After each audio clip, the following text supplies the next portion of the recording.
First off, 3 Daytona wins. Only 2 guys in the history of this sport have more than that. Do you have more confidence going there now than maybe you did 10 years ago? Than 10 years ago, absolutely, for sure. I think it was probably about 10 years ago where the switch kind of flipped at Daytona, where we went from being just kind of one of those other guys that, could get some luck and maybe win one, to knowing that we're going to go there and be in contention. Like, if we don't get wrecked, we're going to be part of the winning story when the checker flag drops. So, that change happened right around, when the Generation 6 car came out in 2013. And I had a new spotter combination as well that just really propelled us to what seemed like, a great connection between driver and spotter on these types of tracks. But in the Netflix show, there's a clip where you drop out of the draft because you can feel the big one coming. When did that develop? Because there's not a lot of drivers. Dale Sr. had that, but not a lot of drivers can sense that. What is it? What do you see that tells you I need to not be around these guys right now? Yeah, I mean, you can start to see it and feel it. The pushes coming from behind start getting harder. And at the beginning of the race, you can really feel guys, they'll get up close to you and then they'll just touch you and then they'll let you go. And then as you start getting shoved, and it's like, okay, I can't go anywhere because I'm pushing the person in front of me. I can feel that, okay, well, clearly the field is in a hurry here for whatever reason. Maybe it's coming to the end of the stage. I'm not getting much room from the person beside me on either side. They're starting to close the gap on me left to right. And at that point, I feel like I want to live to see another lap. Like, I'm not going to get to the finish. I'm going to be part of the, highlight reel of wrecks if I don't get out of here. So that's kind of what I feel. And your crew chief trusts you enough to know that I need to do this right now so we could be there at the end. Yeah, I mean, track position has actually got to be as important as it ever has on those types of racetracks, simply because the fuel mileage. You'll see cars start saving fuel here and there, and when they do, that's when the third line starts on the outside. So it's I can't do that as often as I used to, because you used to really be able to go from the back to the front pretty easily when you wanted, but now it's just a log jam of cars, and so I'm not able to bail as much as I used to, just because of the passing's more difficult. Is 2311 further along than you thought it might be after just 3 seasons? I think they're kind of right where I thought they would be. But I mean, last year exceeded expectations for sure, with having 2 in the top 10. But that's kind of where I expect both of them to be from this point forward, if that makes any sense. So, I think that they got to continue to get better. They're going to continue to work on their craft. Really, they know they've got the same cars that I've got each and every weekend, so they're learning, and they're a lot younger than I am, so they don't have all the experience that I have in these situations. So we're all learning from each other, but they're doing really, really well, and I'm happy with the progression I've seen out of them. Have you gotten better at managing your own schedule between Gibbs and 2311, between, what you have to do as a driver with your team versus what you have to do with an owner with the other garage? Yeah, I mean, it's certainly been a balance. I think this year I'm going to try to shift a little bit more time for myself. I mean, last year, if I got one day off, it was going to be on Fridays. I would like to add one more day during the week for me time. Just even if it's an afternoon. What I decide to do with that me time, I don't know. It's maybe more family time, whatever it might be. But I certainly want to peel back a little bit more time for myself this year, because I think what I did last year was going to be really, really hard to maintain in the long run. So I think there's a balance there. I think I certainly could let go of the reins a little bit more with 2311. I want to control so much of it. Trusting the guys that I got there running it. I definitely feel like I could do a better job of not micromanaging at times. So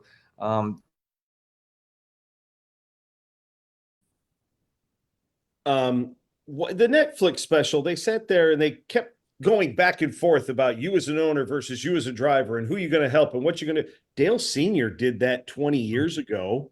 Why is it a big deal? And why is it not that they were making it controversial, but they kind of made a big deal out of it. And I'm like, Dale Sr. did that 20 years ago. How come you don't mention him? Nobody gave him shit about it. There wasn't Netflix 20 years ago. I don't think so. That's the big difference, right? Is you got to make TV, and certainly, they were just trying to tell the story of, how involved this person is in the NASCAR world. And sometimes there's conflicts. And, for me, Daytona cutoff race last year was the first time I truly had a conflict of interest where, I needed to pick one or the other. Now, in the reality, I didn't have to pick because the way the race played out. But they just wanted to know, if it comes down to it, what are you going to do? And I wanted to be as honest as I could with that. And of course, not everyone loved it on the Joe Gibbs Racing side, but understandably so. I explained my point that, this is something that I have to show that I'm a leader for them. That's just what my role is. And so we got through it. Everyone was happy, and everyone's still happy with the alliances that we've got with JGR and the alliance that JGR has with us. Is anything about Michael's commitment to the team and the sport, has any part of that surprised you at all? Because you guys probably came here to Richmond to watch races, not at the same time. You're a little bit older than you are, but I didn't know he came here that much. I didn't know his father brought him here. Has any part of his commitment surprised you at all? I mean, I knew he was a big fan of the sport for a long time. I linked up with it as a Jordan Brand athlete probably back in 2009 or 10. So, 13, 14 years I've been with him in a partnership in some way. And he was always quizzing me on questions about the race, even when he was not a team owner. So I knew that he had fandom towards the sport. But, last year showing up to like 7 or 8 of the playoff races was, I mean, that's big for our team, to know the drivers, know who they're driving for is right there on pit lane supporting them. That goes a long way. And so I didn't expect the links that he would take to come visit the races as much as he did. How much were you said in the Netflix thing, you said when you approached him about forming a team, you said, I just took my shot. Now, when he said yes, what was I mean, did your jaw hit the floor? Or it did, actually. I remember exactly where I was. I was golfing, and I was on the 9th hole on my second shot, and I ended up leaving the ball in the fairway because I got so scatterbrained. I just drove up to the green, and I did not. My friends were like, "Hey, you didn't hit your ball," and I'm like, "Yeah, but I got a text back saying, if you want a partner, let me know." And so I remember exactly where I was and everything. And so I do remember that. And then obviously, me and the team that represents me spent 3 days building a business plan, putting it out on paper. And then I flew down there and visited him to show him what our plan was. And he said, "I'm in." I can't wait to read your book. Jeez. um, a lot of your contemporaries have gotten out of the car. Why are you still doing this? Ah, man, because I'm still competitive at it. I mean, I think that, the moment I feel like I can't win at every track, I'll probably get out whenever that might be. But I just feel like I'm still on top of things. I can still run fast lap times and practice qualifying in the race. Like, I just feel as though I keep getting better. Now, there will be a switch that happens, and it will happen quickly, but to me, it's not right here in front of me. This may not be a completely fair question, but if you already had a championship, do you think you'd still be driving? Or is that not as big a part of the equation as people might think it is? I think I definitely would be, simply because, my personal goals is to get to 60 wins. If I can get to 61, then I could be ahead of Harvick. That puts you in the top 10 of all time. And I just think that that's a goal that we can talk about championships, but there's been champions with 12 wins total, right? And so I just would rather get in the upper echelon of race winners in NASCAR, and I feel like that stat will mean more than this one in this column. When you get out of the car, you're going to go to the Hall of Fame. Does that ever enter your mind? And if it does, how often do you shake your head at something like that, considering, you know, your your modest beginnings in the trailer store? Yeah, I mean, it's amazing to think. I still feel like this career has went by really, really fast. I don't.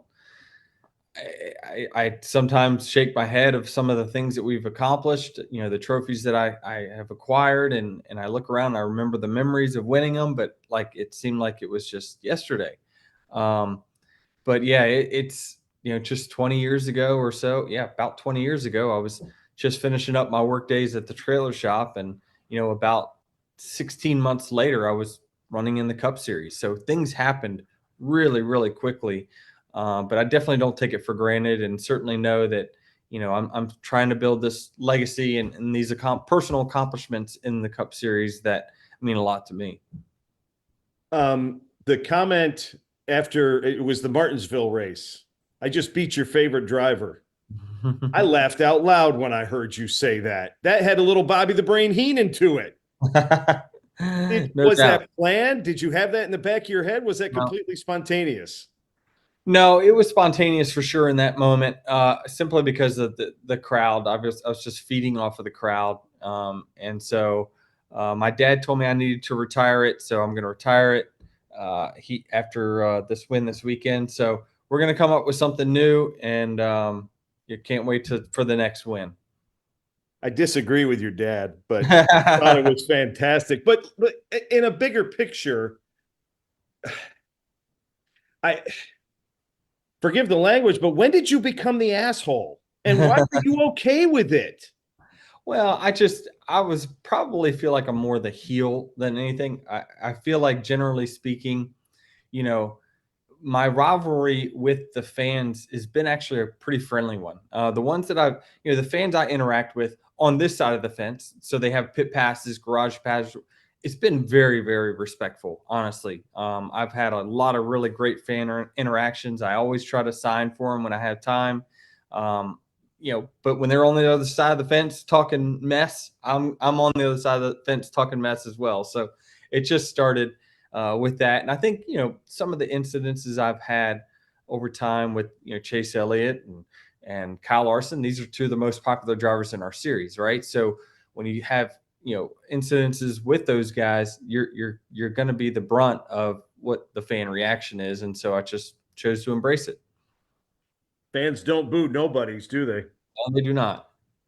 Um, the podcast has gotten very successful, and it has given you a voice that has probably elevated your stature in the garage, notwithstanding the 50 wins, the 3 Daytonas, and the fact that you're one of the elder statesmen now. Like me, you became the old guy overnight.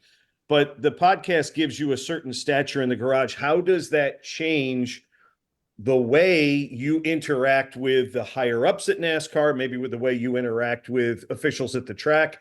And, people are kind of watching you not as Denny, the guy that can win maybe this week, but Denny, the guy that might stick up for us and might be a voice for us drivers with the powers that be. Yeah, I mean, I think there was a key conversation that happened early last year, kind of around me and the Ross thing. I had to sit down with upper management of NASCAR, and I said, "Listen, this is my podcast, and there's 80% of the time I'm going to be pretty positive about what's going on, but my job is to be, subjective and obviously objective about what I see. And I believe that the fans tune in because they know they're going to get an honest opinion. It doesn't mean it's always right, but it is an opinion. And you guys are the big boys. You are the league. Turn on whatever channel you want right now, and they're talking sports about a ref that blew this call or that call, or the league's making a rule change that they don't like. That's part of being the league, and you're going to have to deal with the 20% that's negative. And we both came out of that conversation, and they conceded to the fact that the sport is better with your podcast, and we're okay with the split of knowing that it's going to be positive most of the times, and sometimes we're just going to be the brunt of, your reactions. And so that was really the turning point where I feel like I got support from them on it. And they know that, with, tens of thousands of people that listen to that every single week, we're talking to the core fan that is tuning into their races each and every week. I know you don't have a ton of guests on it, but when are you going to get Mike on it?